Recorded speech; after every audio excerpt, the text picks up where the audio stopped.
चलिए आइए आज के मॉर्निंग के सेशंस की सेकंड फेजेस की हम लोग शुरुआत करते हैं और देखते हैं कि साइंस के सेशन में क्या आज होने वाला है। जैसा कि आपको पता होगा ब्लड ब्लड मूव्स कर रहा है। हम लोग ब्लड्स के क्लासेस को आगे बढ़ाएंगे।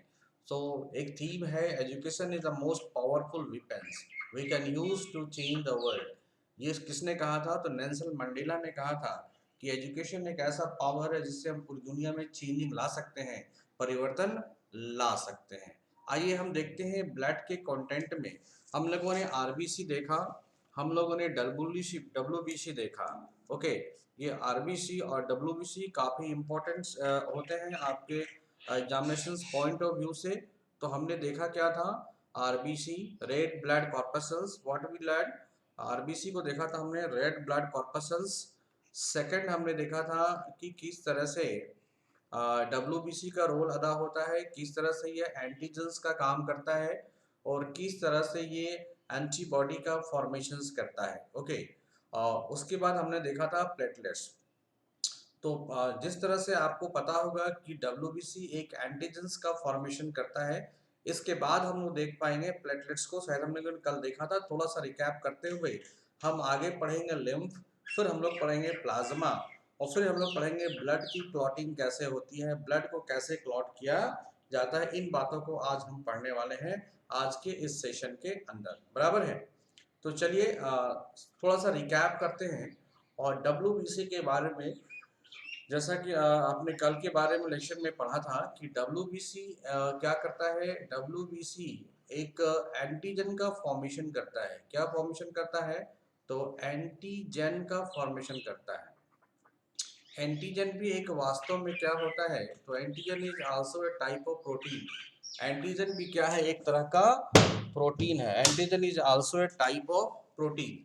तो हमारा जो डब्ल्यूबीसी है वो एंटीजन्स प्रोटीन बनाता है और यही एंटीजन्स क्या बनाता है? तो एंटीबॉडी का निर्माण करता है। यही एंटीजन्स क्या बनाता है? एंटीबॉडी का निर्माण करता है, जो कि हमारे डिजीज से या हमारे जो माइक्रो ऑर्गेनिज्म है, ये जो हमारे शरीर में माइक्रो ऑर्गेनिज्म है, इस माइक्रो ऑर्गेनिज्म से ये फाइट करता रहता है। Okay, is fighting with the micro organism. ये माइक्रो ऑर्गेनिज्म से फाइट करता रहता है और हमें बीमारियों से बचाता रहता है।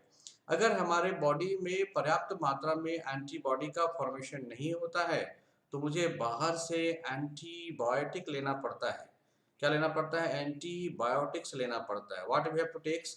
Antibiotics from outside. अगर आप बात करोगे कि दुनिया की पहली एंटीबायोटिक कौन है, तो ये फ्लेमिंग महोदय के द्वारा, फ्लेमिंग अलेक्जेंडर के द्वारा एक एंटीबायोटिक बनाई गई थी जिसका नाम है पेनिसिलिन। इस एंटीबायोटिक का नाम क्या है डियर?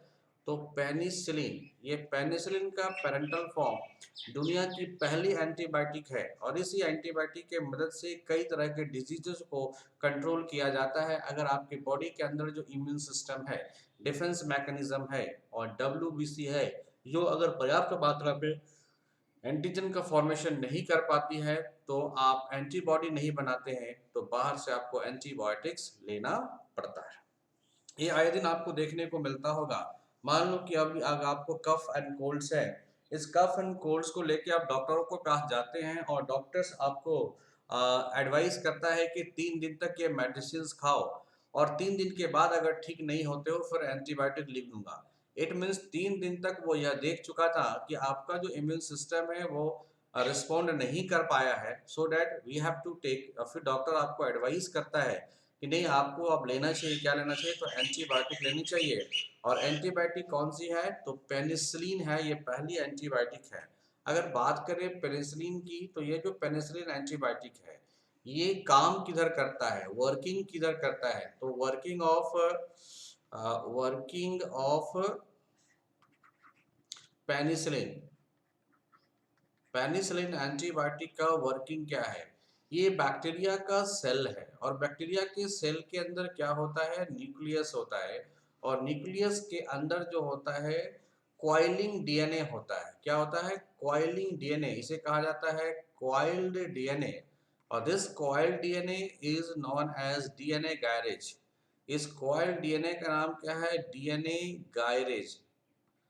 इसे डीएनए गायरेज कहा जाता है और इस डीएनए गायरेज पे ही ये एंटीबायोटिक काम करती है और इस डीएनए गायरेज को क्या करता है तो अनकॉइल्ड कर देता है। और जैसा कि आपको पता है इस अनकॉइल्ड होने से इसके जो जितने भी जेनेटिक मटेरियल्स होते हैं जिनसे इनका लाइफ एग्जिस्टेंस होता है, जेनेटिक मटेरियल्स होते हैं, वो सारे के सारे इधर उधर हो जाते हैं और इस तरह से बैक्टीरिया का एग्जिस्टेंस क्या होता है खत्म हो जाता है और आपकी जो बैक्टीरिया जो डिजीज काउज कर रहा था उसे रोका जा सकता है। करेक्ट। तो आइए हम लोग देखते हैं प्लेटलेट्स के बारे में। तो इस तरह से डब्ल्यूबीसी के बारे में हम लोगों ने देखा। अब प्लेटलेट्स के बारे में जानकारी लेते हैं। तो प्लेटलेट्स जो अनदर पार्ट्स है जो आपके सॉलिड फॉर्म में पाए जाते हैं, ये जो आपके प्लेटलेट्स है ये इनकी संख्या काफी ज्यादा होती है। इसे थ्रोम्बोसाइट्स भी कहा जाता है। ये कहीं ना कहीं इसका मतलब ब्लड के क्लॉटिंग में मदद करते हैं और ये बनता कहाँ है तो बोन मैरो में। और ये प्लेटलेट्स की खासियत बात है कि ओनली फाउंड इन मैमल्स। ये मैमल्स के में ही ओनली पाए जाते हैं। Okay, only found in mammals. तो मैमल्स के बोन मैरो में ये पाए जाते हैं कौन चीज तो और बेसिकली आप बात करोगे तो ह्यूमन की बात करोगे। हम जब भी प्लेटलेट्स की बात करते हैं ना तो ह्यूमन की बात करते हैं। ओके, तो ह्यूमन्स मैमल्स में मोस्टली ये पाए जाते हैं कौन प्लेटलेट्स। अगर इनकी काउंट की बात करोगे, इनकी नंबर की बात करोगे कि कितने नंबर्स ऑफ होते हैं तो 250 1 2 3 मतलब क्यूबिक एमएम ऑफ ब्लैड। तो 2.5 लाख करीब करीब इनके काउंट्स होते हैं। अगर बात करोगे इनकी लाइफ कितनी होती है तो ये लाइफ जो है तो 3 to 7 डेज, मिनिमम 3 डेज और मैक्सिमम 7 डेज तक ये रहते हैं। और ये मोस्टली इनका फंक्शन क्या है, अगर आप बात करोगे कि प्लेटलेट्स का फंक्शन क्या है तो help in blood clottings. That's why इन्हें थ्रोम्बोसाइट्स भी कहा जाता है।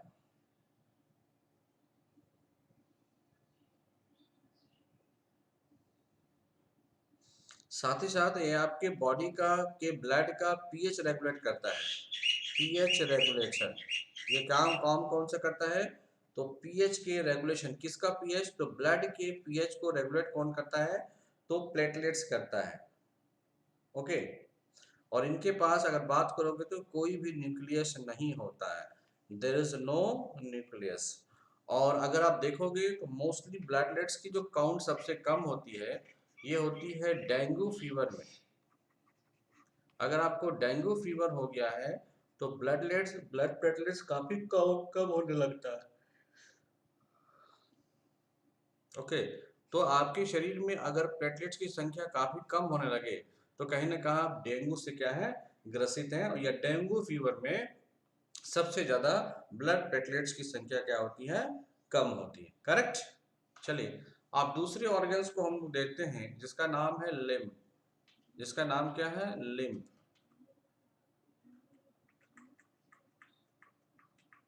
दूसरे ऑर्गन को देखते हैं लिए जिसका नाम क्या है लिम्फ। आप लिखिएगा LYMPH लिम्फ। इसे कहा जाता है basically second, it is also known as second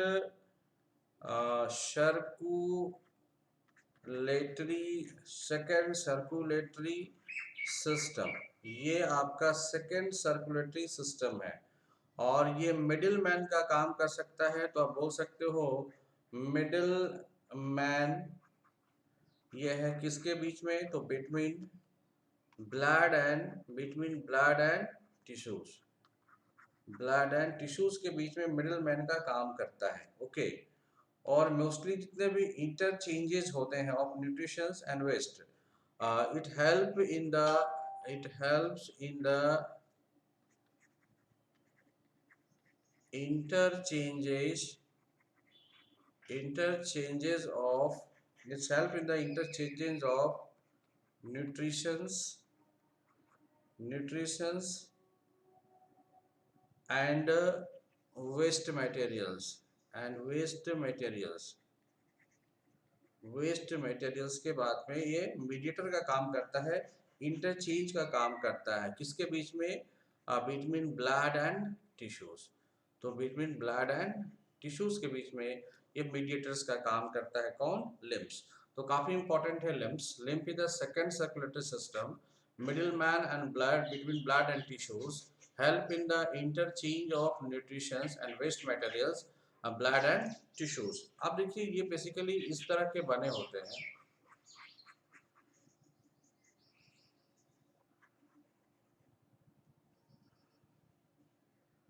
okay, this type it is known as lymph. ये इस तरह के स्ट्रक्चर्स देखने को आपको मिलेंगे, दैट इज लिम्फ। तो ये मान लो क्या है, ब्लड है, और ये क्या है आपका, टिश्यूज है।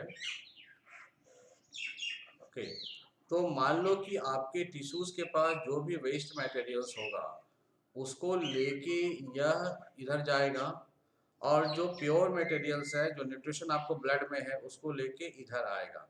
तो लेके इधर आके वो किसको दे देगा, टिश्यू को दे देगा, और टिश्यू जो वेस्ट मटेरियल है वो ब्लड को दे देगा, और ब्लड फिर आपको यहाँ से ले जाके आपको प्यूरिफिकेशन में डाल देता है। प्यूरिफिकेशन में डाल देता है। आपको पता होगा ये प्यूरिफाई कहाँ होता है, तो लंग्स के पास होता है। ओके, इसलिए इसे कहा जाता है सेकेंड सर्कुलेटरी सिस्टम।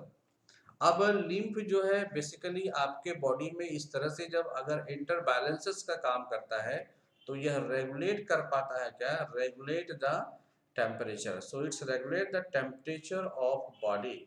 यह बॉडी के टेम्परेचर को रेगुलेट करता है and protect body and protect from disease, protect from disease. तो यह डिजीज से भी मदद करता है आपको। ओके, और ये आपके बॉडी के टेम्परेचर को 98.4 डिग्री सी आपको मेंटेन करने में मदद करता है कौन, लिम्फ। बिकॉज यह इम्प्योर और प्योर मटेरियल्स का एक्सचेंज करता है। जब कभी आपके बॉडी में प्योर और इम्प्योर मटेरियल का बैलेंसेस बना रहेगा, अगर ये बैलेंस को बना देता है तो डेफिनेटली आपका बॉडी टेम्परेचर क्या होगा, बैलेंस रहेगा। So it is very very important कि लिम्फ आपके शरीर के लिए कितना इंपॉर्टेंट है। आप इसको राइट डाउन कर सकते हो, फिगर को आप ड्रॉ कर सकते हो। You have to draw this figure. Regulate करता है आपको, regulate the temperatures of our body. Body के अंदर जो टेम्परेचर है उसको ये रेगुलेट करने का भी काम करता है।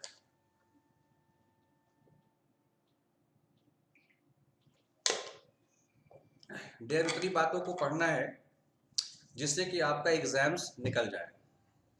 Okay,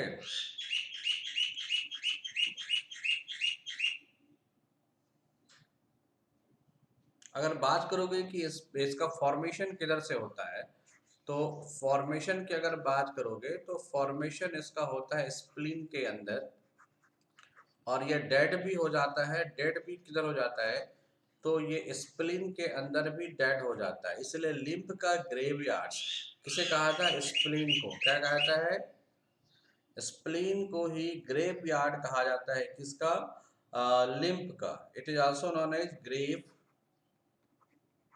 yard of lymph. तो स्प्लीन ग्रेवयार्ड कहा जाता है लिम्फ का।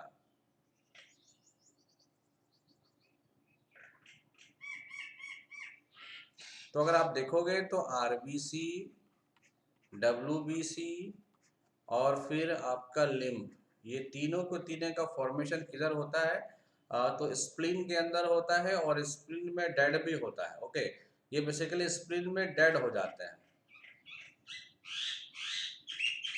अगर बात करोगे कि स्प्लीन की, तो ये लेफ्ट किडनी के ऊपर, लेफ्ट किडनी के ऊपर पाया जाता है। तो अगर किडनी के स्ट्रक्चर को आपने फॉर्म कर लिया, मान लो ये किडनी है, अगर मान लेते हैं हम लोग एक रफ किडनी आपको बना देते हैं, इस किडनी के ऊपर अगर बात करोगे तो ये राइट मीन्स लेफ्ट के ऊपर क्या पाया जाता है, तो स्प्लीन पाया जाता है। ओके, लेफ्ट के ऊपर क्या पाया जाता है, स्प्लीन पाया जाता है। ये ग्रेवयार्ड है आरबीसी का, डब्ल्यूबीसी का, लिम्फ का, एंड प्रोडक्शन करता है किसका, लिम्फ का। ओके ओके, एंड डब्ल्यूबीसी का। काफी इंपॉर्टेंट स्लाइड है ये। ओके, अगर आप देख पाओगे तो इस तरह से कंडीशंस आपको देखने को मिलता है। आइए हम देखते हैं नेक्स्ट ब्लड प्लाज्मा। तो ब्लड प्लाज्मा क्या है? It is a watery part, it is the watery part of blood. ये ब्लड का वाटरी पार्ट है। Okay, and it is a clear yellow fluids. ये किस तरह का होता है? क्लियर येलो फ्लूइड्स होता है। ये बार बार पूछा जाता है, it is clear yellow fluids. अगर आप बात करोगे तो इट कंटेंस, अगर आप बात कर रहे हो तो it contains about about 90% of water. तो इसके पास अबाउट कितना परसेंट वाटर होता है? 90% वाटर होता है। देन आफ्टर क्या होता है? प्रोटीन होता है। देन आफ्टर क्या होता है? Organic salt, organic salt. तो इनके पास क्या है? 90% ऑफ वाटर है, फिर प्रोटीन है, फिर ऑर्गेनिक सॉल्ट पाया जाता है। करेक्ट। अगर आप देखते हैं प्लाज्मा के अंदर, तो प्लाज्मा प्लाज्मा कंटेंस, फटाफट लिखेंगे, प्लाज्मा कंटेंस 7% प्रोटीन। तो प्लाज्मा के अंदर 7% प्रोटीन होता है। और इस प्रोटीन के अंदर कौन कौन है? तो albumin, albumin, globulin and fibrinogen, fibrinogen protein पाए जाते हैं। आपको पता है इस फाइब्रिनोजेन का फॉर्मेशन कहाँ होता है? लीवर में। ग्लोबिन का फॉर्मेशन लीवर में, एल्बुमिन का फॉर्मेशन लीवर में होता है। ओके, तो प्लाज्मा का रोल क्या है? अगर आप बात करोगे role and function of plasma, जैसे आपने लिम्ब का देखा तो ये मिडिल मैन की तरह काम करता है और इंटरचेंज करता है ब्लड्स को, ब्लड्स विटामिन टिश्यूज के बीच में, न्यूट्रिशंस को। तो प्लाज्मा क्या काम करता है? आप बोलोगे plasma transports, plasma transports nutritions या nutrients, plasma transport nutrients from, plasma transports nutrients from the intestine small intestine to the body, intestine to the body tissues।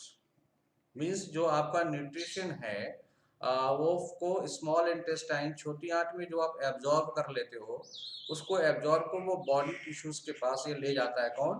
तो प्लाज्मा ले जाता है। आप कहते हो ना ब्लड के द्वारा जाता है, तो ब्लड में कौन? तो ब्लड के द्वारा जरूर जाता है, लेकिन ब्लड का प्लाज्मा लेके जाता है। क्लियर है?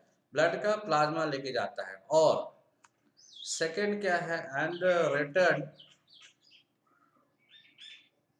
return the waste return the waste materials, return the waste materials to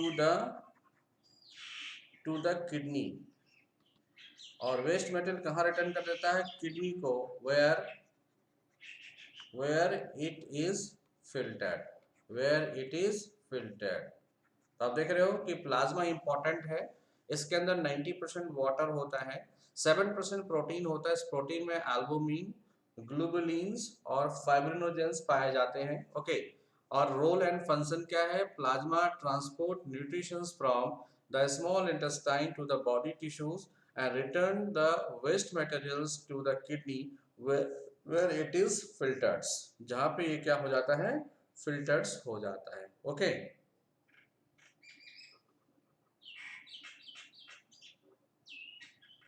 आप देखिए ब्लड सीरम क्या होता है? ब्लड सीरम,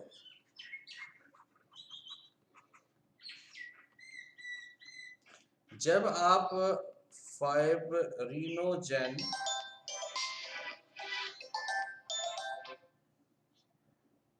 जब आप फाइब्रिनोजेन एंड प्रोटीन, जब आप फाइब्रिनोजेन एंड प्रोटीन को निकाल लेते हो, मतलब ब्लड के अंदर जितने भी चीज होते हैं उनमें से आपने प्रोटीन को निकाल लिया और फाइब्रिनोजेन को निकाल लेते हो, तो जो रेस्ट पार्ट बच जाता है, रेस्ट पार्ट जो आपका बच जाता है, वही क्या कहलाता है, blood serum. This is known as the blood serum. तो rest part is known as the blood serum. Okay, तो फाइब्रिनोजेन एंड प्रोटीन, तो ब्लड सीरम क्या है कि फाइब्रिनोजेन एंड प्रोटीन है।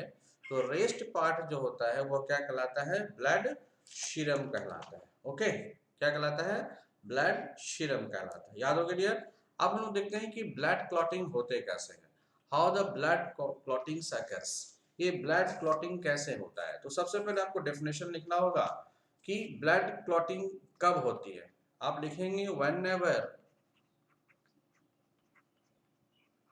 whenever any part of the organ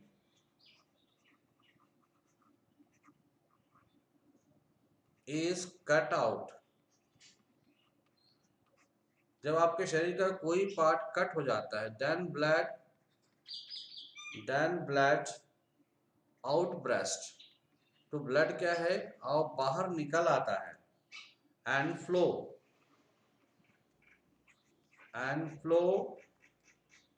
out. But after a short time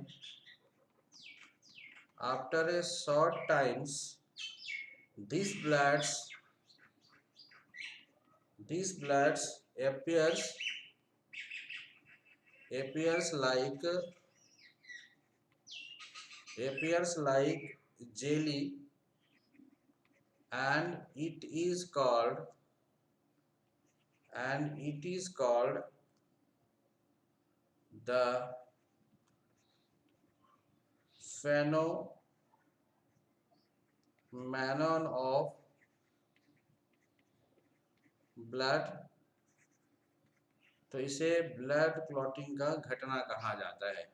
Whenever any part of the organ is cut out, then blood outburst and flow out, but after a short time this blood appears like jelly, and it is called the phenomena of blood clotting, जिसे blood clotting की क्रिया कही जाती है। अब सवाल उठता है कि ब्लड क्लॉटिंग होता कैसे है, यह ब्लड क्लॉटिंग की क्रिया कैसे होगी, ये आपको देखना है कि ब्लड क्लॉटिंग होता कैसे। ओके, तो ब्लड क्लॉटिंग की क्रिया कैसे होगी ये चीज हमें देखना है अभी। ओके फाइन, तो ब्लड क्लॉटिंग की क्रिया कैसे होगी इन बातों को हमें देखना है।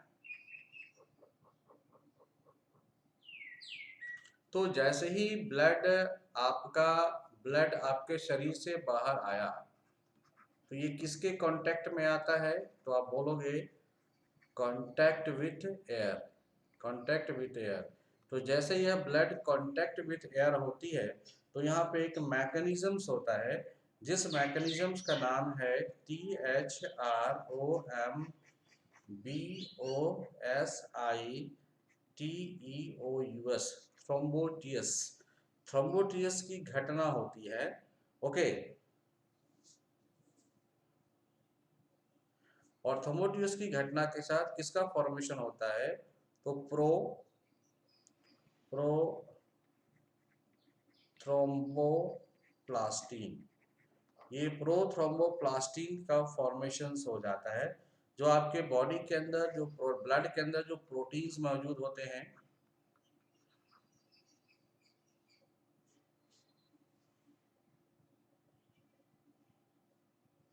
ओके, इस प्रोटीन की मदद से थ्रोम्बोप्लास्टिन्स का फॉर्मेशन हो जाता है। और ये थ्रोम्बोप्लास्टिन जो है रिएक्शन डायरेक्टली कर लेता है बॉडी के अंदर मौजूद कैल्शियम के साथ, और यह जब कैल्शियम के साथ रिएक्शन कर लेता है तो इस फॉर्मेशन कर देता है इसलिए बॉडी में कैल्शियम होना जरूरी है।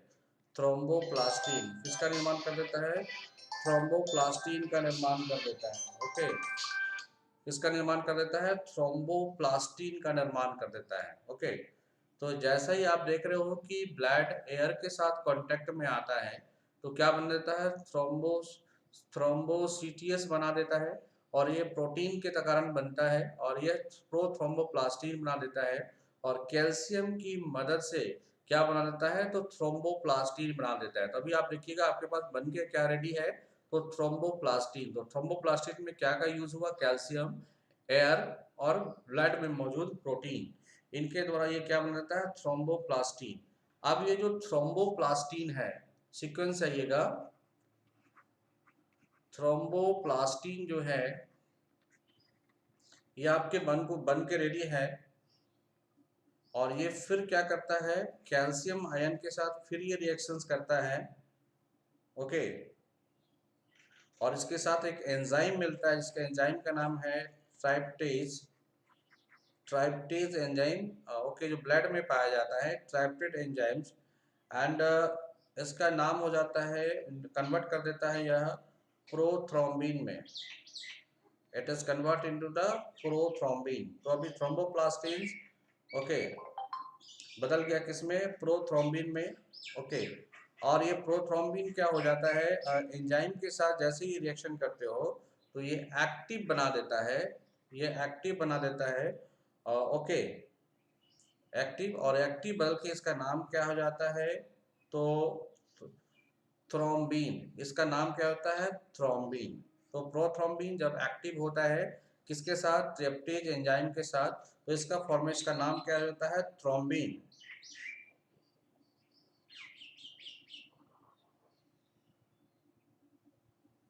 और ये थ्रोम्बिन जो आरबीसी के अंदर जो फाइबर्स पाए जाते हैं, आरबीसी के अंदर जो फाइबर्स पाए जाते हैं, इस फाइबर के साथ यह नेट का फॉर्मेशन कर देता है। और यह जो है ये प्रोथ्रोम्बिन, ओके, और ये क्या है, ये आरबीसी, और ये यहाँ पे होता है फाइब्रिनोजेन। आपको मैंने बताया ये फाइब्रिनोजेन लीवर में फॉर्म होता है, ये फाइब्रिनोजेन एक साथ मिल जाता है और यह एक पर लाइक एक रचना बना देता है, ओके, ओके, फाइब्रिनोजेन। और यह फाइब्रिनोजेन किससे बदल जाता है, तो फाइब्रिन में कन्वर्ट हो जाता है, ओके। सो आपने देखा थ्रोम्बिन जो है एक्टिव थ्रोम्बिन में बदल गया,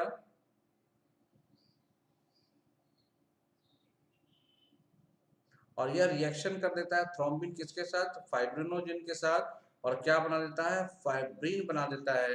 और फाइब्रिन क्या होता है, एक नेट लाइक स्ट्रक्चर होता है, नेट लाइक स्ट्रक्चर होता है, और जिसे ही आप कहा जाता है ब्लड क्लॉट। तो इसके बाद ब्लड क्या हो जाता है, ब्लड की क्लॉटिंग हो जाती है, ओके। तो फाइब्रिन, फाइब्रिन का बनना ब्लड का क्लॉटिंग कहलाता है, करेक्ट। इसको लिख सकते हैं thromboplastin.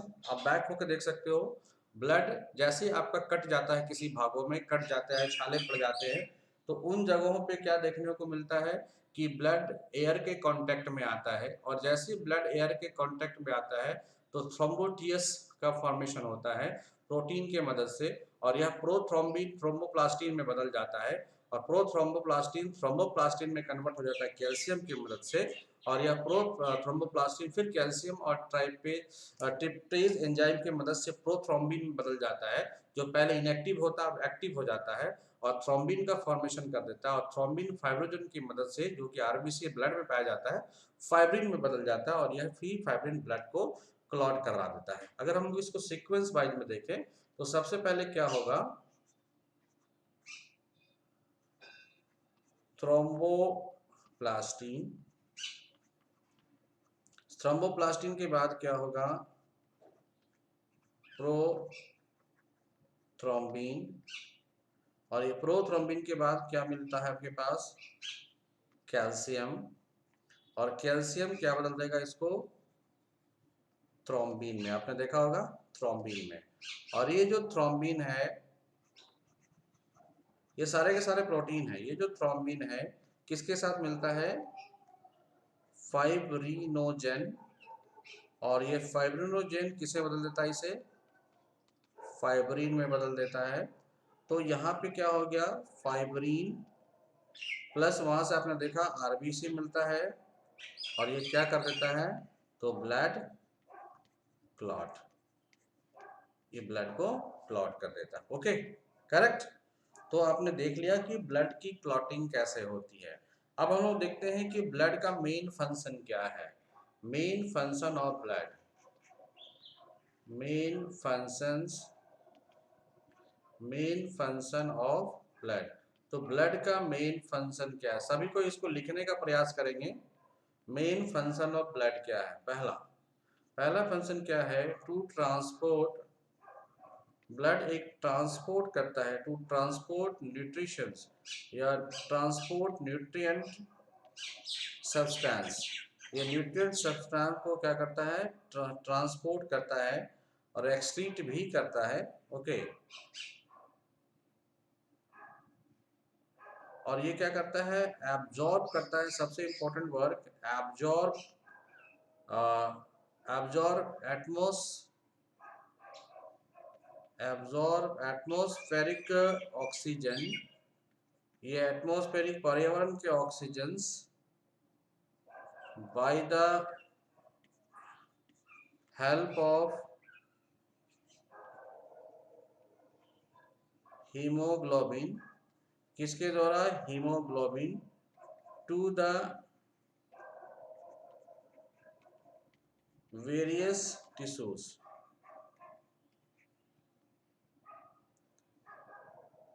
and bring back CO2 to the lungs। Okay, तो बाहर का जो एटमॉस्फेयर का जो ऑक्सीजन है वो हीमोग्लोबिन के साथ मिलके, आपको मैंने बताया था कि हीमोग्लोबिन प्लस क्या मिलेगा? आयरन मिलेगा, और प्लस क्या मिल जाएगा? ऑक्सीजन मिलेगा, इसका नाम है oxy haemoglobin.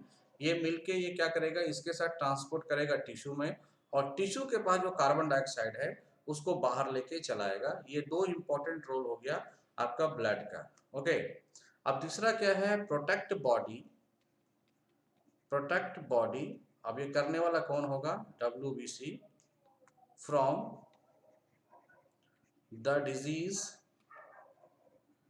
And help in phagocytosis, phagocytosis okay. आपको मैंने बताया था कि किसी भी कीड़े मकोड़े को ये जो इंगल्फ कर लेता है, इंगल्फ करने की क्रिया को ही क्या कहा जाता है? फैगोसाइटोसिस कहा जाता है। तो राइट डाउन करेंगे, to transport nutrition substance absorb atmospheric oxygen by the help of hemoglobin to the various tissues and bring back carbon dioxide to the lungs, protect body from the disease and help in the phagocytosis. These are the important function of blood. Now rest important functions are, अब जो important function है वो क्या है? Help in blood, और यह blood clotting को क्या करता है? हेल्प करता है। ओके, एंड वुंड हीलिंग, और ये वुंड हीलिंग को हीलिंग में भी मदद करता है। Next, to maintain the uniform moderate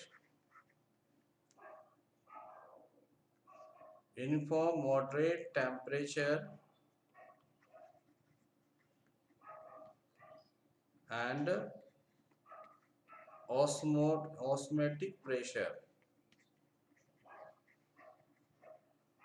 of the body. ये बॉडी के अंदर ऑस्मोटिक प्रेशर को मेंटेन करता है। ओके, क्लियर है?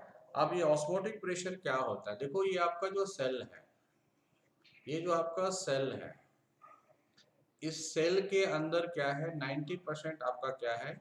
वाटर है। और इस सेल के अंदर भी क्या है? 90% क्या है? वाटर है। तो जब ये शरीर के अंदर वाटर का लेवल कम होता है तो हम लोग सेल को कहते हैं हाइपोटोनिक सेल। तो इस हाइपोटोनिक सेल्स का मतलब है बाहर से आपको वाटर को आना पड़ेगा, और इसको कहते हैं हाइपरटोनिक सेल। इस हाइपरटोनिक सेल का मतलब होता है इसके शरीर में वाटर की मात्रा क्या है? ज़्यादा है। इसके शरीर से वाटर को बाहर जाना है, इसके शरीर में वाटर को अंदर आना है, और इसको रेगुलेट करने के लिए क्रिया होती है, इसका नाम है ऑस्मो रेगुलेशन। क्या क्रिया है? Osmo regulation. और इसी ऑस्मो रेगुलेशन की क्रिया करने के लिए आपको एक प्रेशर देना होता है जिसका नाम है ऑस्मोटिक प्रेशर। और यह ऑस्मोटिक प्रेशर कौन देता है? तो ब्लड जनरेट करता है। क्यों ब्लड जनरेट करता है? प्रेशर, क्योंकि ब्लड क्या है, आपके वेसल्स में लगातार मूव करते रहते हैं। इस मूव करने के कारण इसके जो वॉल पे है एक प्रेशर लगता है, क्योंकि प्रेशर को कहा जाता है force per unit normal area. तो ये जितना तेजी से जाएगा, जितने एरिया में जाएगा, वो क्या करेगा, प्रेशर डेवलप करेगा। तो अगर आपको इनवर्ट चाहिए तो इनवर्ट प्रेशर, आउटवर्ट चाहिए तो आउटवर्ट प्रेशर जनरेट करेगा, और ये जनरेट करने का काम कौन करता है? तो ब्लड्स करता है। ओके, तो आज को हम लोग ब्लड को इतने ही तक रखेंगे। नेक्स्ट क्लासेस में हम लोग देखेंगे ब्लड ग्रुप्स। क्या देखेंगे? Blood groups. तो धीरे धीरे हम लोग ब्लड को खत्म करेंगे, फिर हम लोग एक्सक्रीटरी सिस्टम पे आएंगे, जहाँ पे हम लोग लंग्स और किडनी को हम लोग पढ़ेंगे पूरी अच्छी तरीके से। ओके, तब तक के लिए वेरी वेरी थैंक्स। आप लोग मजे में रहें और सेशन को देखते रहें और रिटर्न करते रहें, बिल्कुल वैसा ही जैसा क्लास में आप जिस मूड से पढ़ते हो। So stay home, learn with us, crack the examination. Just you have to follow me, eminent educator, whether Telegram, whether YouTube. Thank you. Thank you.